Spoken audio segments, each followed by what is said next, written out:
Hello વિદ્યાર્થી મિત્રો, હું સુજીત ભાલિયા યુટ્યુબ ચેનલની અંદર આપનું હાર્દિક સ્વાગત કરું છું. બેટા, લાસ્ટ ટાઈમ આપણે શું ભણી ગયા? સ્વાધ્યાય 1.1 અને સ્વાધ્યાય 1.2ના બધા જ દાખલા આપણે કમ્પ્લીટ કર્યા. હવે આપણે ભણીએ છીએ સ્વાધ્યાય 1.3. તો બેટા, આની અંદર શું હોય? તો આની અંદર તમને શું કહેશે કે સાબિત કરો કે √5 એ કેવી સંખ્યા છે? અસમય સંખ્યા છે. પણ બેટા, આના પહેલાં મેં તમને ઇન્ટ્રોડક્શન લેક્ચરની અંદર એક થિયરી સમજાવી હતી. કઈ? તો કે તમારી પાસે જો a² = b હોય, શું હોય? સોરી, x² = p એ કેવી સંખ્યા છે? એ p a² એ p નો શું છે? અવિભાજ્ય અવયવ છે. પછી આપણે લખી ગયા હતા કે શું કે આનો વર્ગ દૂર કરવામાં આવે તો a = p એ પણ એનો શું છે? સોરી, p નો અવિભાજ્ય અવયવ થાય. આ થિયરીની અંદર આપણે ભણી ગયા હતા આગળ. જો હજી પણ તમને ખબર ના પડતી હોય બેટા, તો ઇન્ટ્રોડક્શન પાઠની અંદર આપણો મુદ્દા નંબર 5 કે 7 જ હતો, કે જે આપણો આવો મુદ્દા નંબર હતો. મેં તમને એમાં અસમય અને સમય સંખ્યા વિશે પણ સમજાવ્યું હતું બેટા. જોઈ, હવે તમને a² = p નો અવિભાજ્ય અવયવ હોય તો મેં તમને ત્યારે પણ કીધું હતું કે p એ a² નો અવિભાજ્ય અવયવ, સોરી, p એ a² નો અવિભાજ્ય અવયવ હોય તો p એ a નો પણ અવિભાજ્ય અવયવ હોય. એ આપણે થિયરી ભણી ગયા. જોઈએ હવે આપણે અહીંયા શું કહે છે? સાબિત કરો કે √5 એ અસમય સંખ્યા છે. સાબિત કરીને બતાવવાનું છે કે √5 એ કેવી સંખ્યા છે? અસમય સંખ્યા છે. હાલો શરૂઆત કરીએ. પહેલું જ વિચારીએ કે શું, ધારો કે √5 એ શું છે બેટા? √5 એ સમય સંખ્યા છે.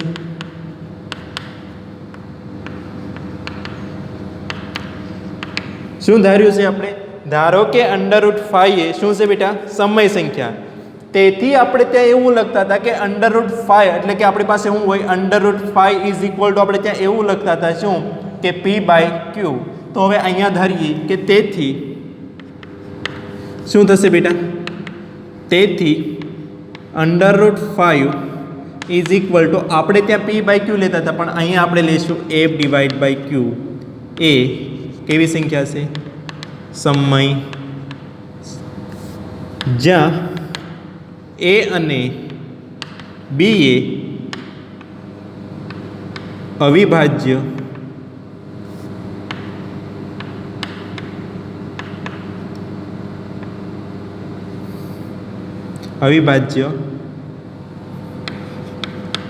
સંખ્યા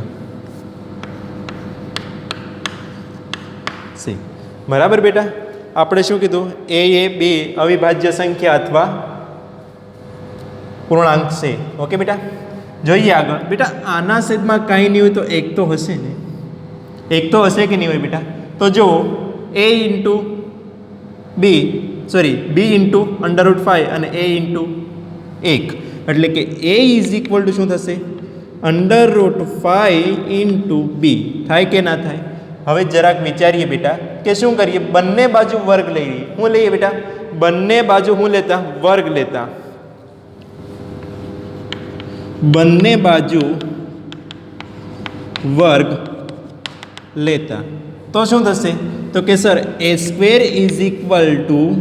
√5 × b આખાનો વર્ગ.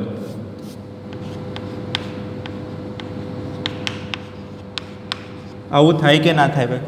જો ભાઈ, આ વર્ગ અંદર જાય તો વર્ગમૂળ કેન્સલ થઈ જાય. હા, તો શું થશે? a² = 5 × b².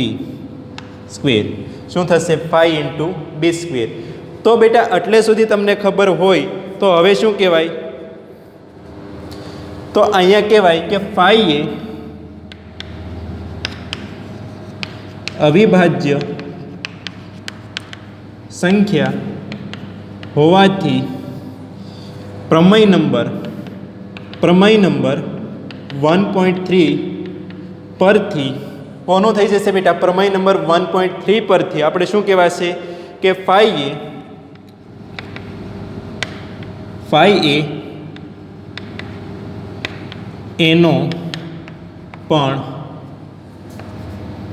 અવયવ સી કોના ઉપરથી? જો બેટા પ્રમેય નંબર 1.3 પરથી ફાઈ એનો પણ શું થઈ જશે? અવયવ થશે. કારણ કે અહીંયા a square is equal to a square is equal two 5 into b square, તો એનો પણ અવયવ શું થાય? 5. એટલી ખબર પડી. ધેન નાવ આગળ આના પછીનો ટોપિક શું કહીશ બેટા? હવે આગળ ધારો કે b is equal two 5c. શું લીધું આપણે? Sorry, a is equal two શું લઈએ? a is equal two 5c. બરાબર. જ્યાં c એ શું છે બેટા? c એ અવિભાજ્ય પૂર્ણાંક છે. c એ અવિભાજ્ય પૂર્ણાંક છે. બરાબર બેટા. આગળનો ટોપિક શું હતો? બંને બાજુ શું કરતા? વર્ગ લેતા. હવે બંને બાજુ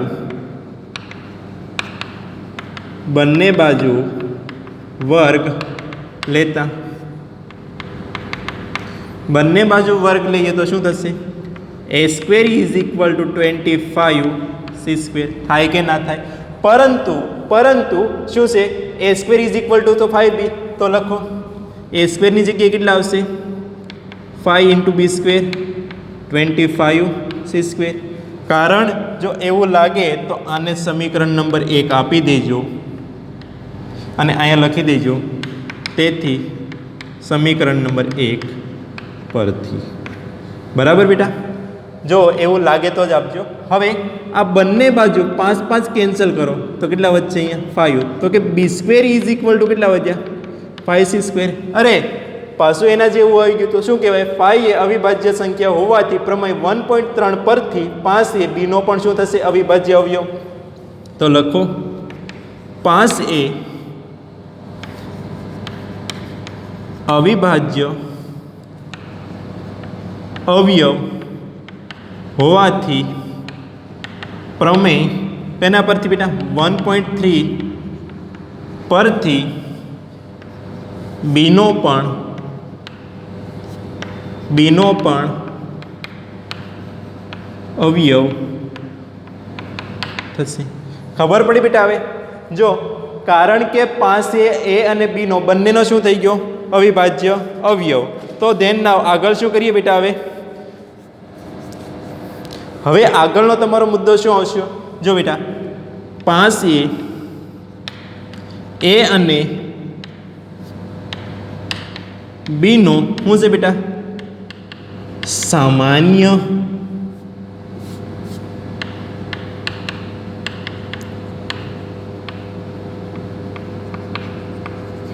હોવાથી શું થાય છે? વિરોધાભાસ ઊભો થાય છે. શું થાય છે બેટા? વિરોધાભાસ ઊભો થાય છે. 5 એ અને બીનો શું છે? સામાન્ય અવયવ હોવાથી શું ઊભું થાય?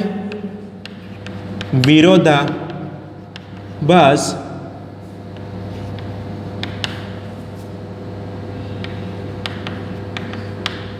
વિરોધાભાસ ઊભો કરે કે ભાઈ મારી સાથે પણ તો અવયવ બને અને બી સાથે પણ અવયવ બને. એવું થોડી ના ચાલે બેટા. તો અહીંયા એવું કહે છે કે 5 એ અને બીનો શું છે? સામાન્ય અવયવ હોવાથી શું થાય છે? વિરોધાભાસ ઊભો થાય છે. તેથી √5a શું છે બેટા? √5a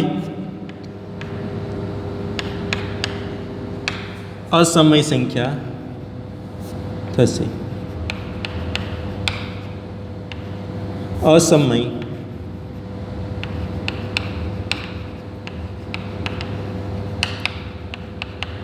થશે. બેટા અહીંયા ક્વેશ્ચન પૂરો થાય છે આપણો. શું થાય છે? ક્વેશ્ચન પૂરો થાય છે. પહેલું તમારું શું થશે અહીંયા? તો કે પહેલાં તમારે ધારી લેવાનું શું છે? 5 એ સમય સંખ્યા છે. તો લાસ્ટમાં આપણે શું કીધું છે? અસમય સંખ્યા છે. કારણ કે બંનેના સામાન્ય અવયવ હોઈ શકે નહીં. કોઈ દિવસ એવું બન્યું બેટા કે 7 અવિભાજ્ય સંખ્યા છે તો 7 ગુણ્યા 1 અને બીજું 13 તો 13 ગુણ્યા 1. આનો બે જે સામાન્ય અવયવ આવે એ કોઈ દિવસ સમાન ના હોઈ શકે. આ હોઈ શકે પણ આ બંને સરખા છે નથી. એટલા માટે શું કહીએ છીએ? આને અસમય સંખ્યા છે. પણ અહીંયા શું થાય છે આપણી પાસે? પહેલાં તો કીધું કે આપણે કેવી સંખ્યા છે? સમય સંખ્યા છે. પણ હવે લાસ્ટમાં આપણે શું બતાવ્યું કે બંનેનો શું થાય છે? સામાન્ય અવયવ હોવાથી વિરોધાભાસ ઊભો થયો, તેથી આ શું કહેવાય? અસમય સંખ્યા થશે. બેટા આ દાખલો તમારે બહુ જ ઇમ્પોર્ટન્ટ છે. એક્ઝામની અંદર તમે લાસ્ટ કોઈ પણ વર્ષના પેપર લઈ લો અથવા તમે પેપર સેટ જે મળતા છે બાર એ લઈ લો, તો તેની અંદર તમને આ સવાલ જોવા મળશે. બેટા એક્ઝામ માટે આ મોસ્ટ આઈએમપી ક્વેશ્ચન છે તમારા માટે. બેટા આ ક્વેશ્ચન એક્ઝામ માટે મોસ્ટ આઈએમપી ક્વેશ્ચન છે તમારો. કદાચ એક્ઝામની અંદર આવા ક્વેશ્ચન પૂછાય કે જોઈએ ધ્યાન ના આવો. આના પછી આના જેવો, આના રિલેટેડ, આના આગળનો ક્વેશ્ચન રહેશે તમારો. ધ્યાન ના બેટા ક્વેશ્ચન નંબર 2 શું કહે છે? આના પછી ક્વેશ્ચન નંબર 2 જોઈએ કે સાબિત કરો કે સ્વાધ્યાય 1.3 ક્વેશ્ચન નંબર 2 શું કરવાનું છે? સાબિત કરો કે શું છે? 3 + 2 √5 એ શું છે? અસમય સંખ્યા છે. એ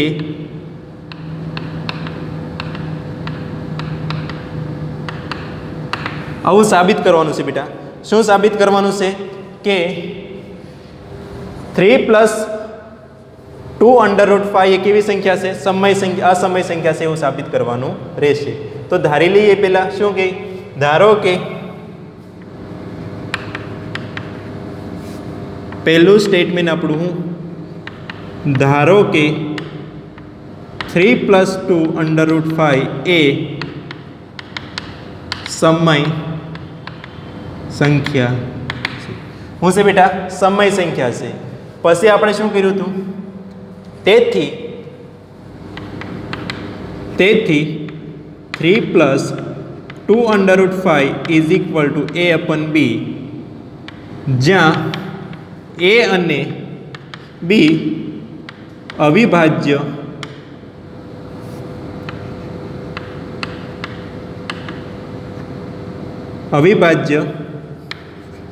પૂર્ણાંક. હવે ધ્યાન નાવ 3 + 2 √5 = a + b. આ ત્રણને બરાબરની પહેલી બાજુ લઈ જાઓ તો શું થાય બેટા? 3 તો પહેલી બાજુ આવી જશે. 2 × √5 = a/b -3 લખાય કે ના લખાય? હજી આ 2 ને પહેલી બાજુ લઈ જાઓ તો શું થશે? પહેલાં તો લસા લઈ લઈએ. અહીંયા 2 √ 5 = a-3b. હવે આ 2 ને પાછા છેદમાં લઈ જાઓ તો √5 = a -√3. 3 - all divide by b આવશે બેટા. અહીંયા ડિવાઈડ બાય b અને 2 આવશે એટલે કે 2b. આમ શું કહેવાશે? a અને b શું છે? a અને b શું છે આપણી પાસે? અવિભાજ્ય અવયવ હોવાથી શું થશે? સમય સંખ્યા થશે. આમ અહીંયા લખશું આપણે શું?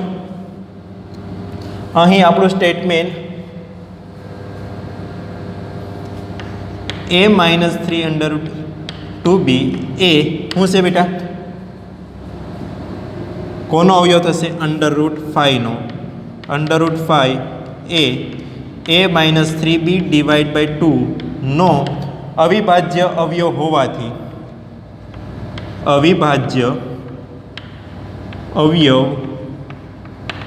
હોવાથી શું થશે બેટા? a અને b નો અવયવ થશે. બરાબર. સોરી, a અને b શું થશે? હોવાથી કેવી સંખ્યા થશે?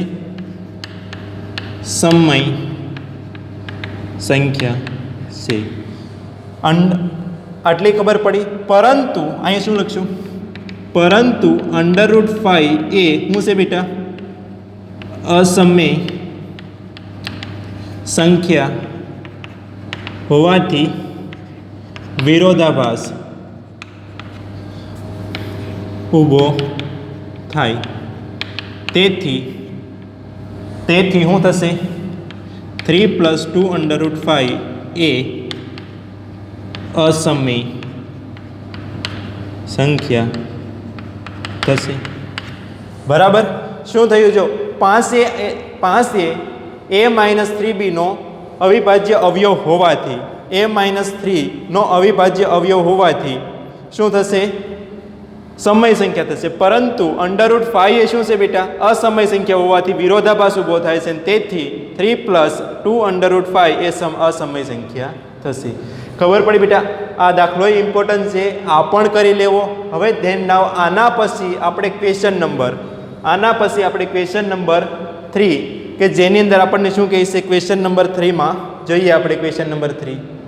ધ્યાન નાવ, આપણે હવે જોઈએ ક્વેશ્ચન નંબર 3.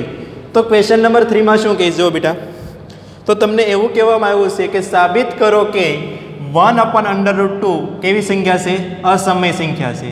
જોઈએ બેટા, 1/√2 કેવી સંખ્યા છે? અસમય સંખ્યા છે. તો એના માટે આપણે જોવા જઈશું. પહેલાં ધારો કે અહીંયા શું લખશું? ધારો કે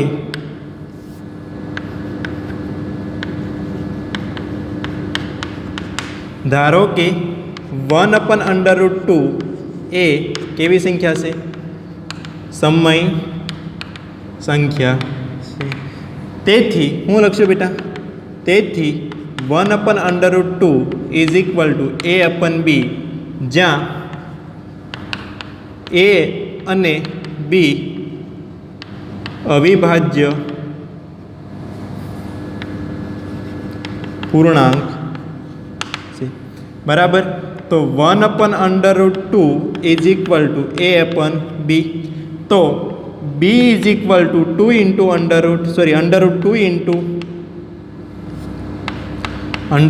into a થશે.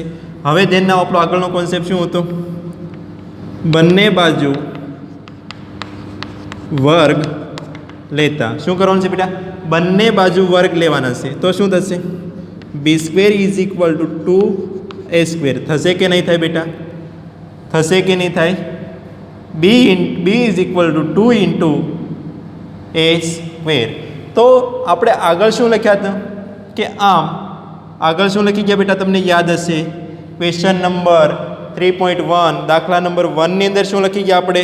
તો કે આ રીતે આપણે સાબિત કર્યું કે શું છે? પ્રમેય મેં તમને કીધું. શું થશે? 2a શું થશે? 2a અવિભાજ્ય અવયવ હોવાથી, શું હોવાથી? અવિભાજ્ય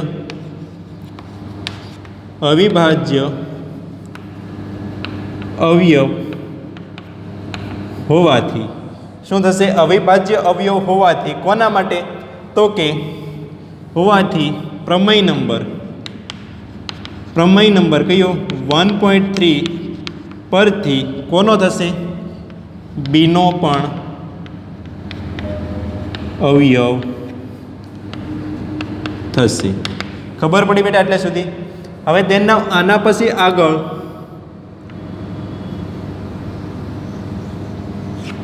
હવે શું કરશું? ધારો કે આમાં ધારવું પડશે. શું કરશું? ધારો કે કોના માટે? a = શું થશે બેટા? અથવા તો કે b =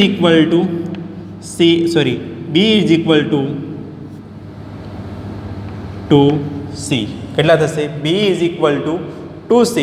હવે શું કરીશું? પાછું જ્યાં c એ અવિભાજ્ય પૂર્ણાંક સંખ્યા છે. ખબર પડી બેટા? જ્યાં c એ અવિભાજ્ય પૂર્ણાંક સંખ્યા છે. હવે શું કરીશું? બંને બાજુ વર્ગ લેતા. એટલે શું થાય? b² = 4c². થશે કે નહીં થાય? b² = 4c². તો b² તો આપણી પાસે શું છે? 2a².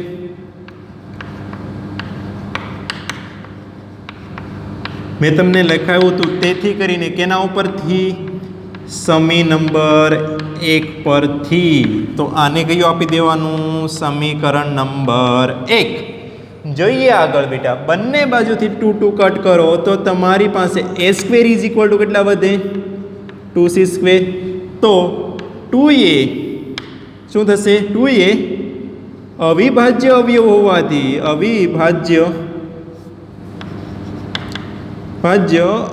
હોવાથી પ્રમેય નંબર 1.3 પરથી શું થાય?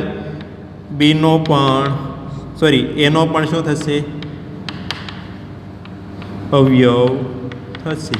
લે ભાઈ, હવે આગળ ભણી ગયા એ પ્રમાણે શું? એલા ભાઈ, એ અને બીનો સામાન્ય અવયવ 2a અહીં લખવાનું. હવે 2a એ અને બીનો સામાન્ય અવયવ હોવાથી વિરોધાભાસ ઊભો થાય.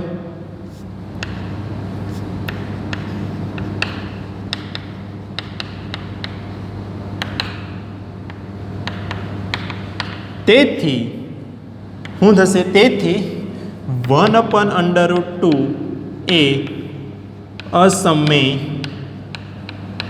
સંખ્યા છે. ખબર પડી? મેં તમને એવું કીધું બેટા, 2a એ અને બીનો શું છે? સામાન્ય અવયવ હોવાથી વિરોધાભાસ ઊભો થયો. તેથી 1/2 એ શું થયું? અસમય સંખ્યા થઈ ગઈ. દેન નાઉ ક્વેશ્ચન નંબર 2. આમાં આગળ જોઈએ. આમાં ક્વેશ્ચન નંબર 3 માં 2 ક્વેશ્ચન શું કહે છે? જુઓ તો બેટા, બીજા નંબરનો ક્વેશ્ચન તમને કહે છે 7 × √5. કેના માટે? 7 × √5 માટે.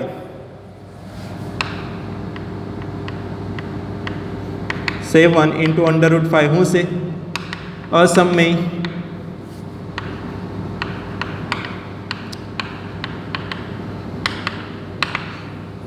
અસમય સંખ્યા છે તેમ સાબિત કરી બતાવો બેટા.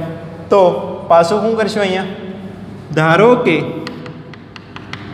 7 × √5 એ શું છે? સમય સંખ્યા. શું થશે? તેથી 7 × √5 a/b, જ્યાં a અને b એ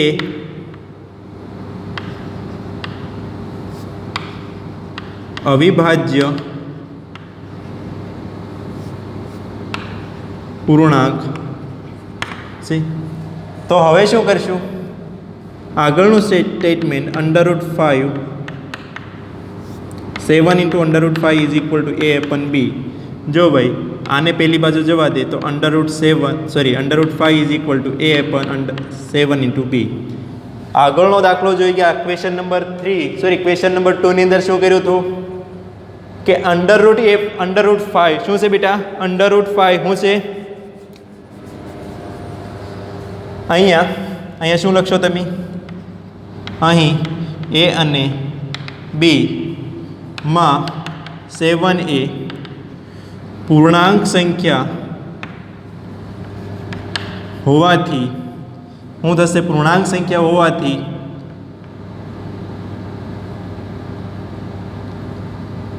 સેવન × √5 એ સમય સંખ્યા થશે. કેવી સંખ્યા થશે?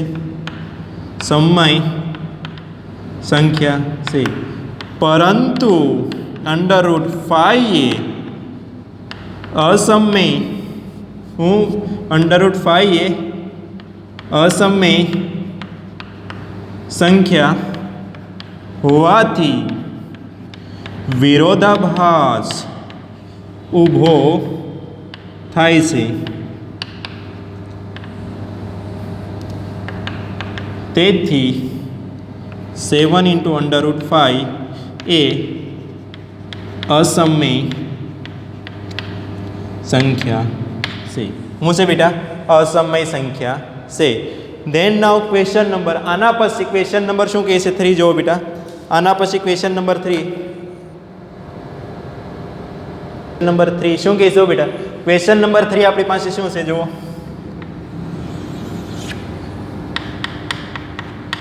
ક્વેશ્ચન નંબર 3 શું કહે છે જુઓ. 6 + √2 શું છે? 6 + √2 એ અસમય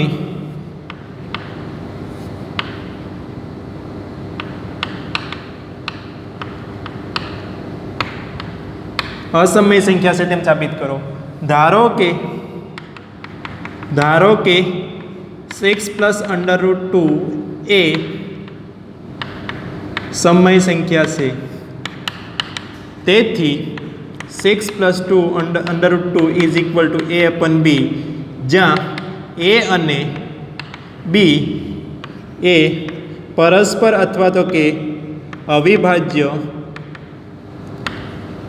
પૂર્ણાંક શું છે બેટા? પૂર્ણાંક છે. તેથી 6 + √2 is equal two a/b. 6 + √2 is equal two a/b. જોઈએ √2 ઇઝ ઇક્વલ ટુ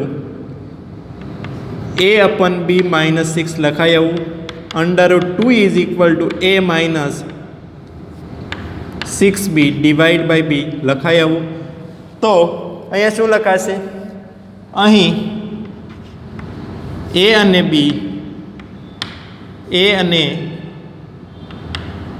b તથા 6 પૂર્ણાંક હોવાથી a - 6b divide by b એ સમય સંખ્યા છે અને √2 એ પણ સમય સંખ્યા છે. પરંતુ √2 એ અસમય સંખ્યા હોવાથી વિરોધાભાસ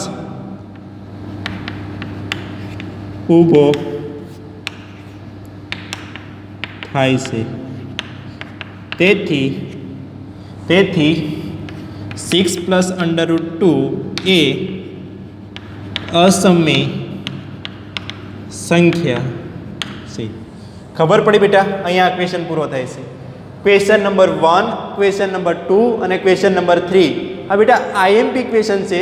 તમે કોઈ પણ મટીરિયલ ઉઠાવી લો એમાં તમને આ સવાલ જોવા મળશે. મેં તમને આગળ પણ કીધું, અત્યારે પણ કહું છું કે આ તમારે બોર્ડની એક્ઝામ માટે આઈએમપી ક્વેશ્ચન છે. તેથી ધ્યાનથી જોવા અને જો ના આવડે તો કોમેન્ટ બોક્સની અંદર કોમેન્ટ નાખી અને પૂછી શકો છો બેટા. કંઈ પણ ડાઉટ હોય તો તમે પૂછી શકો છો કે સર આ ડાઉટ છે, આ ક્વેશ્ચન નથી સમજાતો, તો આપણે તેના આના જ સોલ્યુશન માટે એક નવો વિડીયો અપલોડ કરીશું બેટા. ઓકે, બોલો અંબે.